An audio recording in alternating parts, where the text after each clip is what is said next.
দেখো বন্ধুরা, আজকে আমি ক্ষীরার চুকলা বাটা করব। ক্ষীরার চুকলাটি চিকন চিকন করে কেটে নিলাম, তেলটা বসালাম, তেলটা গরম হবে। গরম হওয়ার পর আমি দিয়ে দেব ক্ষীরার চুকলাটি। দেখো, ক্ষীরার চুকলাটি কেউ ফালাবে না, এমন বাটা করে খাবে। দেখে নাও বন্ধুরা কীভাবে আমি বাটা করলাম। দিয়ে দিলাম এখন পেঁয়াজ, দিয়ে দেব এখন রসুন।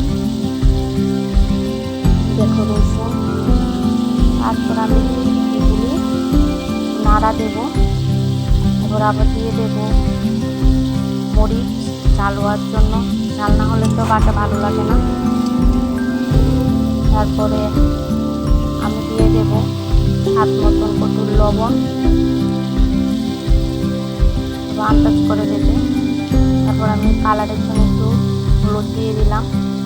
এগুলি ভাজা ভাজা হবে, মানে বন্ধুরাই দেখো ভাজা ভাজা হচ্ছে। বন্ধুরা খেয়ে সবাই দেখবে, খুব স্বাদ, খুব স্বাদ।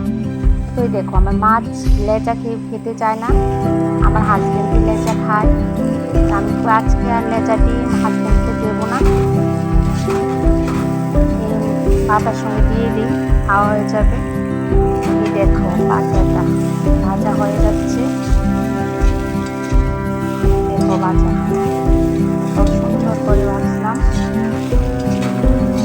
মানে গরম ভাতের সঙ্গে এই বাটাটা হলে আর কিছু লাগে না। দেখো ভাজা নামিয়ে নিলাম।